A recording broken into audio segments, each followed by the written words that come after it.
Honesty has to come first. Because if you're not honest with yourself, then you can't do the rest of the steps.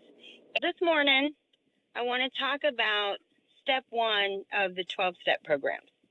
And I say it like that because whether it's Alcoholics Anonymous or Narcotics Anonymous, the steps and the spiritual principles are the same.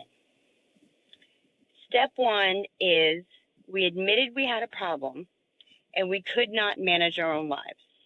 In AA, it's we admitted we were alcoholics and we cannot manage our own lives. In NA, it's we admitted we were addicts and could not manage our own lives. Same thing, one different word. The spiritual principle attached to that is honesty, because honesty is everything. And the reason why that's the first spiritual principle.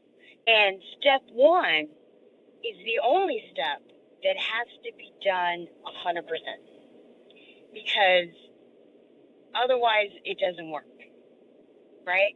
So let's talk about it. Step 1 has 2 parts. It is a myth that by walking into a meeting, you have completed step 1, right? People think that, oh, well, I admitted I'm an alcoholic, that's why I went to a meeting. I admitted I'm a drug addict, that's why I went to a meeting. No. I knew I was an addict. I embraced my addiction. It wasn't a secret. I wasn't even ashamed of it. I grew up in a world where I knew that's what was going to happen. I was surrounded by alcoholics and drug addicts. I had no doubt that when I got to a certain age, I would be drinking and doing drugs. Wasn't even worried about it. Thought I could handle it. You know, I went to the same party everybody else did. Drank the same beer, smoked the same joint, but I didn't stop for 25 years. So admitting that I had a problem, that was nothing. That was easy. It was the second part that my life was unmanageable. Nobody wants to think this. Everybody wants to think they have control. I go to work, I pay my bills, I take care of my kids. Do you? Do you really?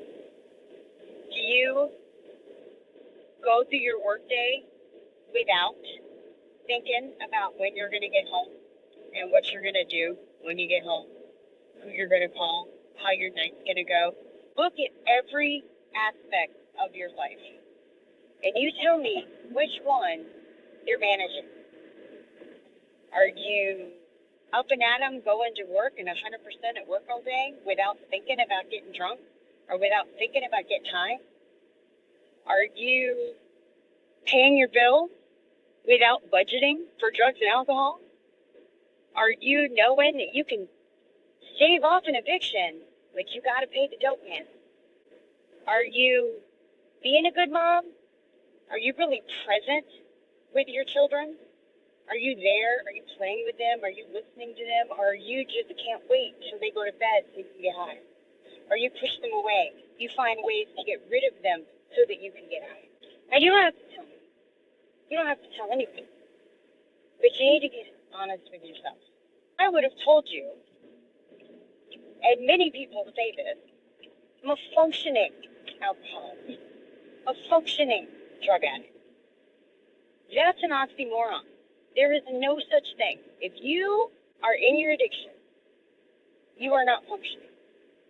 You are not being a good mom, a good wife, a good daughter, a good sister, a good neighbor, a good employee. You're not. Because if you have that mental obsession, you are not giving 100% to any of those things, because you are giving it to your demon. Your demon is running you. So when we do step 1, we have to be honest with ourselves. It doesn't matter who else you're honest with. You have to be honest with yourself. You have to look at yourself and say, I have a problem. And because of that problem, my life is unmanageable. A manageable life is one that does not revolve around drugs and alcohol. A manageable life is one that doesn't include hangovers, bounce checks, eviction, getting fired, using relationships. That's not a managed life. And I was in and out of the room for a long time. And if you had asked me, I'd have told you, oh yeah, I'm in the room. I go to meetings. Years I went to meetings. After the meeting, I'd go get a drink. I would call a dope man. Never did I crack the book. Never did I get sponsored. But I could share. Once I actually started listening and got a sponsor, once I actually opened the book, I realized, wow, I do have a problem. Because when I read this book, whether it's the AA Big Book or the NA Basic Text, I see myself on every page. I was taught to read those books with a pen and a highlighter. Highlight everything in the book that either reminds you of who you've been, who you are, or who you'd like to be. And take a pen and write notes in the size of the page so that when you sit down with your sponsor, you can reference those notes and you can talk about it. And by the time you get to your fourth step, your sponsor knows everything about you anyway. And you know everything about them. And you realize there's no judgment. And everything that you think is a horrible secret that you can't tell anybody, your sponsor's got more secrets. Shoot me an email and I'll tell you the chicken story. Once we put a substance in our body, including alcohol, we have no control over what's going to happen or how much we're going to use. Once we start, we can't stop. And that is why you are powerless. That's why we say it's the first drink that gets you drunk. Now you might say, oh, I can drink 10, 12, I can drink. Okay. But you take the first drink, you have initiated the phenomenon of craving that only happens with substances. I'll give you an example. If you have a craving for chocolate, right? You haven't had any chocolate, you just want some chocolate. You go out, you get some chocolate. Craving goes away. You don't have to eat 10 Hershey bars. Just have one, and then you're fine. You've sated your craving. That is not the phenomenon of craving that we learn about in our literature. The phenomenon of craving that we're talking about is the one that doesn't trigger until you've ingested a substance. Once you've ingested that substance, now you've initiated that craving, and there is not enough alcohol on the planet for you to say, I've had enough. You will continue to drink and drink and drink until you pass out. And if you're anything like me, you'll come to and keep drinking until you run out or you get took out. You might be getting over, and that'll work for a while. But this is a progressive, chronic, fatal disease. And it will eventually take you out. The demon that's disguised as a disease that takes away your choice, yeah, it wants to kill you. But it'll settle for your misery. And it'll do everything to make sure that you and everyone around you is miserable. And as long as you are drinking, and as long as you are drugging, you are powerless. And you cannot manage your life. That's just the truth.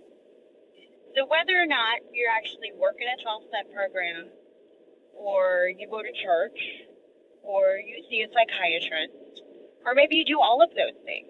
You go to church, go ask your pastor. Ask your psychiatrist. Be truly honest with your psychiatrist about your drinking or drugging problem. So many of us will come up with every reason in the world of why our life is messed up. Boy, it's not because of the alcohol. It's not because of the drugs, no. Because if we admit that, then we have to stop doing that. And this is why honesty is the first spiritual principle. Every step has an action, a promise, and a spiritual principle attached to it. With step 1, admitting that we're powerless and our life is unmanageable. The spiritual principle is honesty. The action is admitting. And the promise that we don't have to be liars anymore. Lying is selfish, self-seeking, self-serving. It hurts us and it hurts all the people around us. And the problem with being a liar, I promise you, ask somebody, is it that you lied or is it that they can no longer trust you? That's the bigger problem. That's the exact nature of that wrong. I know for me, when I was in rehab, I did my steps with my sponsor through AA. But the only meeting that I could get to at that time was an NA meeting. And I fell in love with that fellowship. And I fell in love with how NA does what it does. So I always did both. I used the NA 12-step guide when I was working my steps with my AA sponsor. And she loved it. She loved it. It was a lot more thorough than the AA 12-step guide. But I will say this. The NA book was written in 1953. The 12-step guide didn't come out until 1984. I dare say people didn't wait till 84 to start getting clean. So you don't really need that. You don't need to answer 72 questions as to whether or not you think you're an addict. But that's a different video. So for today, love them all. Let God sort them out.